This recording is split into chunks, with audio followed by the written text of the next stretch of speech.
The Johnnies are back here in early August, now mid-August, but last week we got our first taste of practice. Joining us today is Rumble in the Garden's own Thomas Cavanagh. We'll meet with him coming up next on this episode of the Johnnies Report.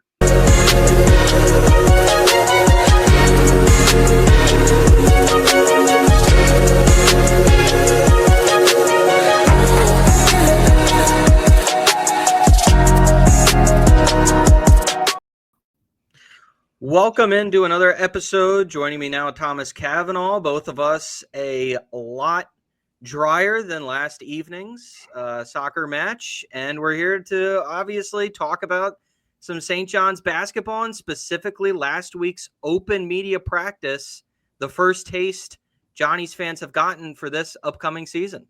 Yeah, I would rather not talk about the New York Red Bulls right now. And I'm saying St. John's basketball, it's a lot more interesting and a lot more fun to look forward to at this point. And there was a lot to like in last week's open practice.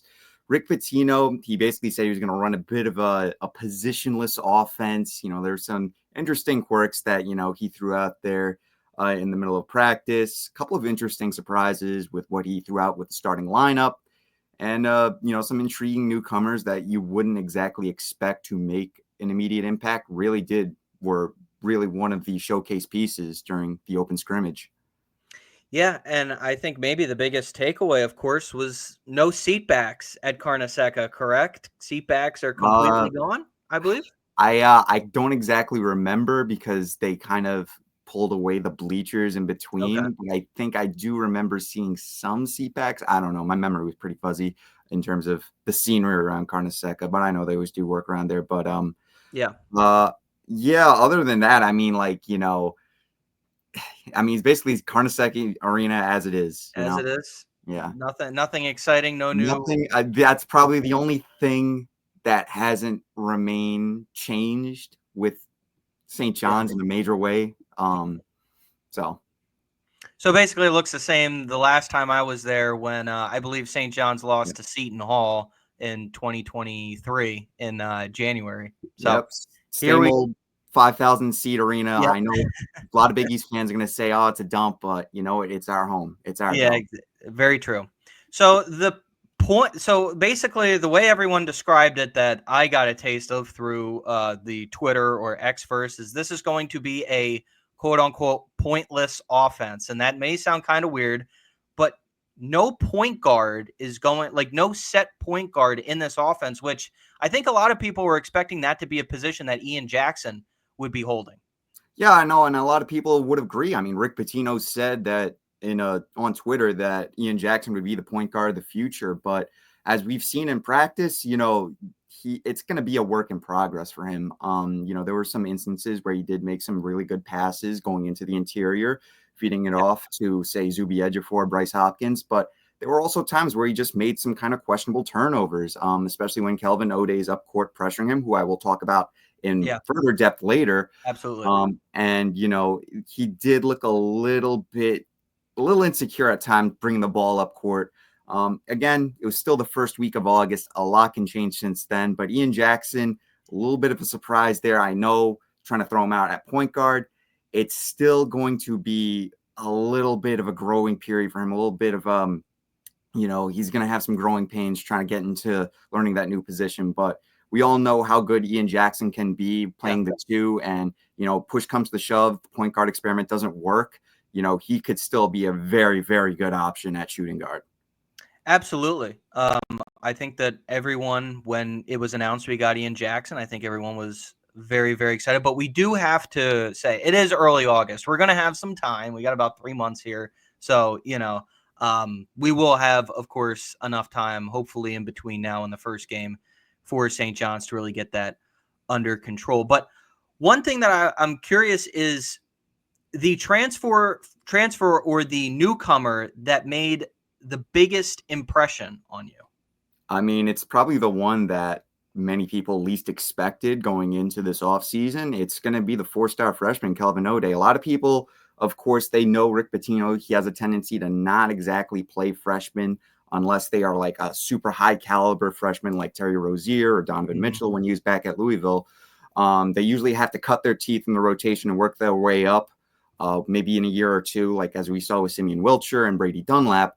But Kelvin ODay was an immediate impact last Tuesday when I was at practice. He was very aggressive, very physical on the ball, listed at 6'4". He's someone that basically he can really play in Rick Pitino's high press system to a T. I mean, very disruptive. He forced about 11 deflections, I want to say, during that practice. Rick Pitino told me after practice that Kelvin ODay at one point in one of the practices, he had 17 deflections, which was just unheard of for someone, especially as a freshman. So Kelvin ODay, he also looked, I wouldn't say he shot lights out, but he did show a pretty reliable three-point shot. He was able to create off the dribble. There were also an instance, I believe, right before practice started where, Kelvin ODay, he just does not play with any fear at all. Yeah. An instance before practice, they were doing the motion offense drills, and he attempted a dunk on Hanji Tamba, the 6'10" center. Of course, but that just shows you just the confidence and, just how aggressive he's going to be able to play. I mean, I also just forgot to mention just how physical he was playing on the offensive glass, not being afraid to go up against, Zuby Edge. Well, he was playing in the starting lineup, but I feel like I'm burying the lead here. As of right now, during that practice, it was the starters versus the reserves. So Kelvin ODay, he was in the starting lineup with Zuby Ejiofor, with Bryce Hopkins, with Dylan Mitchell, and with Oziah Sellers. Now, of course, maybe a huge surprise, as everyone expected, maybe Ian Jackson and Josan Sannon would start and be one of the starters. But, Kelvin ODay immediately showed that he belongs in the starting lineup.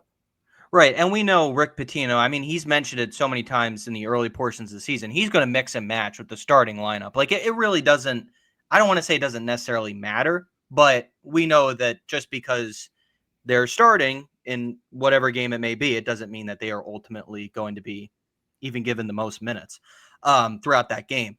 But I want to talk about just what you saw from a incoming transfer that I think maybe has gone a little bit under the radar just because of how many names St. John's has. But the first action we've really gotten to see out of Bryce Hopkins, how has he looked?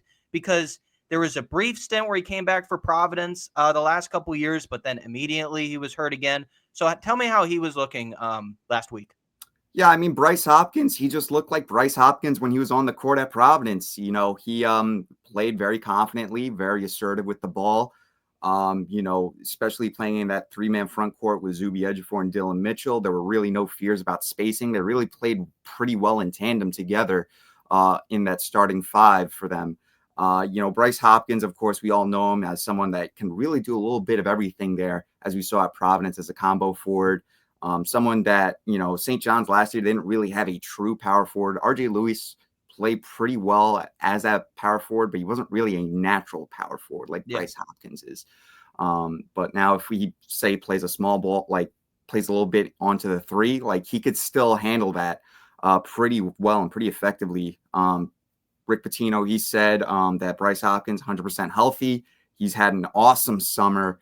And, if there's any indication, it feels like Bryce Hopkins, if he can just stay on the court and stay healthy, he can be an all Big East player.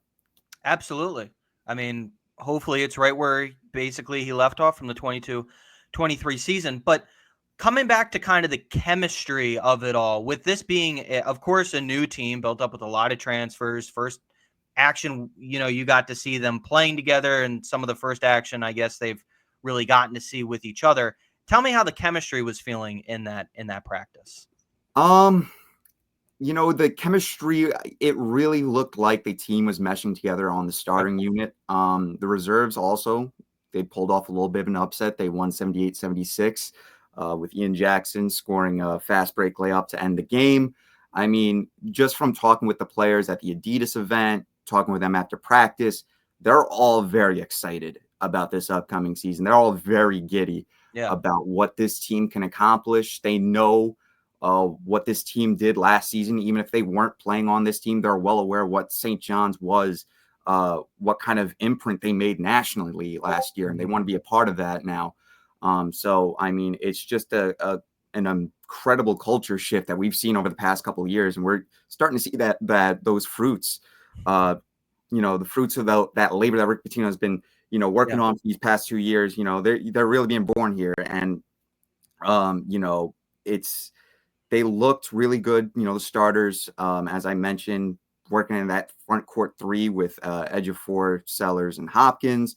Dylan Darling, even as he played off the reserves too, also looked pretty, they played off each other pretty well. Like Ruben Prey also, he looked very, very, he looked so much more polished than he did last season. Very more, more mobile, looked stronger up there. He even showed a little bit of a better 3-point shot. So, I mean, it's still August, there's still going to be bumps in the road as Rick Pitino, as you mentioned, he's going to, change up the rotation several times. He might not even settle on one starting lineup for about a month or so. But for what we saw in the month of August, you have to be feeling pretty good about where St. John's chemistry is as we stand here about 3 months before the season starts. You brought up 3-point shooting. St. John's, of course, being one of the worst 3-point shooting teams out of every team that made the field of 68 and one of the worst in the country. So I would be obviously upset with myself if I didn't ask, how did the 3-point shooting look? It should not be a problem this year. It should absolutely not be a problem this year. There are a bevy of 3-point shooters on this team. Isaiah Sellers, he didn't really get that much of a chance to really, become a microwave shooter and just, just explode out there in practice. But, he would look very confident out there finding his spots, whether it's in the mid-range, whether pulling up from three. Ian Jackson, he was shot out of a cannon to start practice. He made 3 triples early in the first half. And then he was able to, work out in transition and work in the half court. Josan Sanin too, we didn't really see much of that 3-point shooting from Sanin, but he looked very impressive in transition, working in tandem with guys like Dylan Mitchell, who I should mention was an absolute impact player on defense.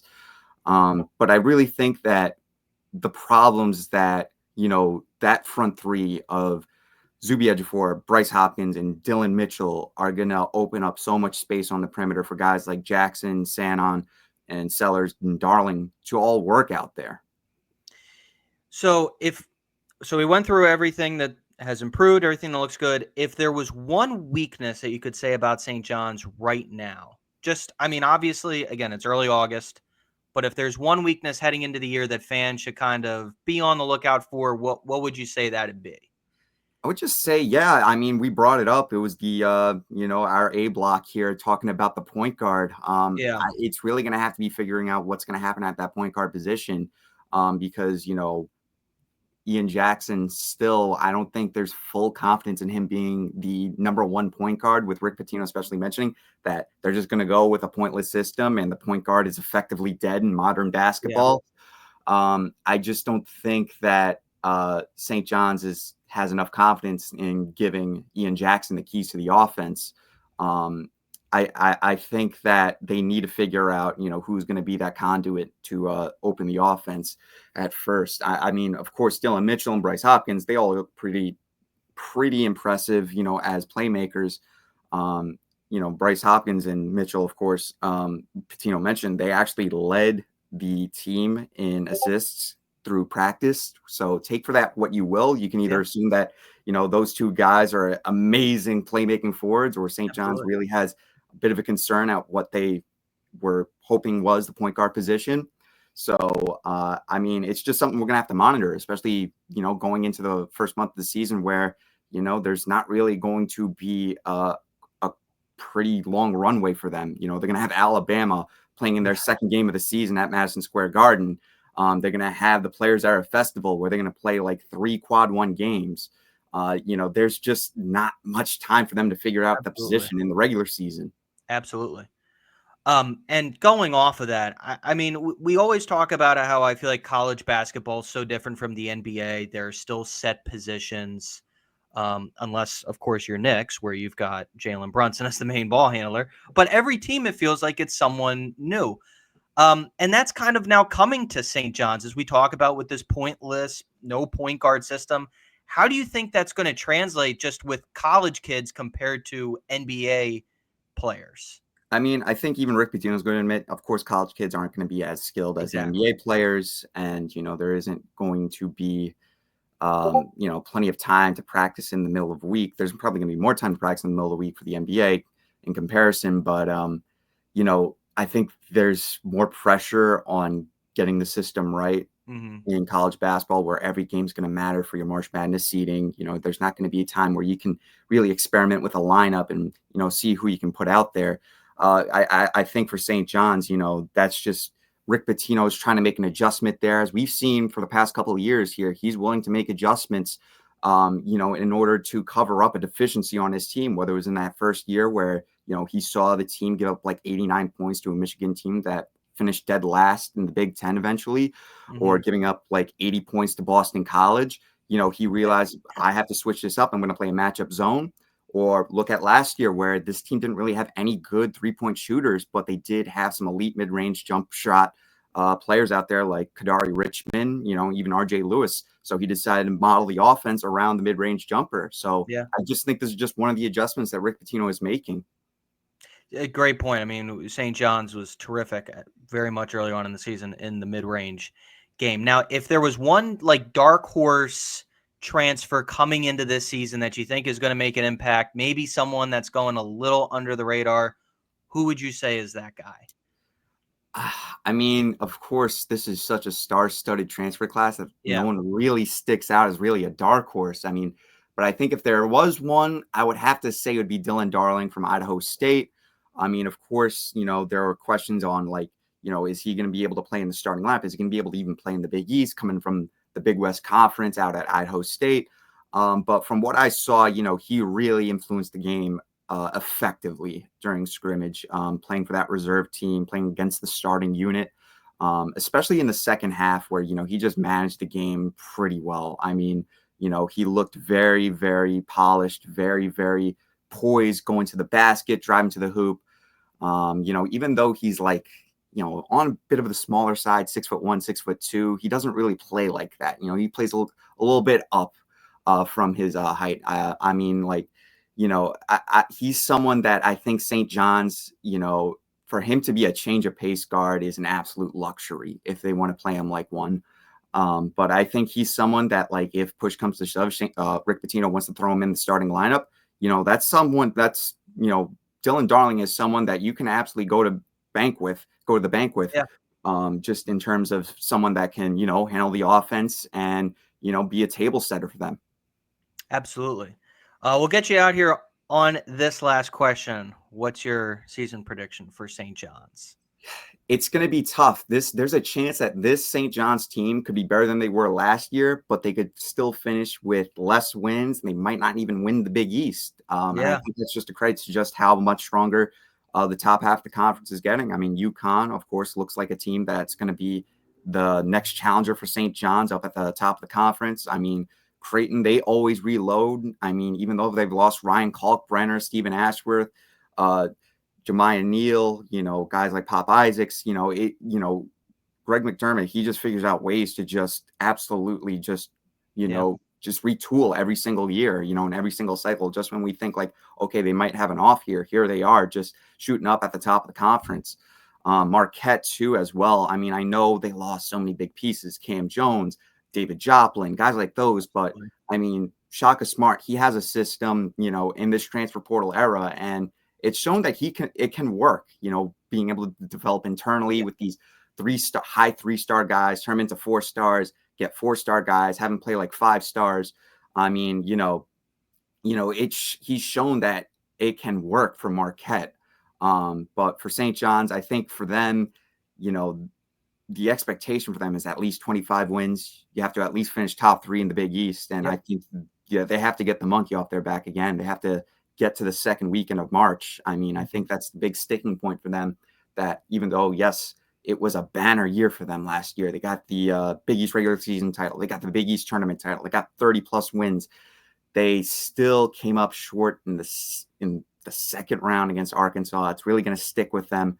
So it's just something that they want to be able to advance past. I mean, it's something Zuby Ejiofor even talked about. He wasn't really even thinking about like, yeah, it was a great year. We're going to rest our laurels on that. Yeah. He really wants to take that next step and go even further with this St. John's team. That was his that was his priority. That was his first thought, reflecting on last season.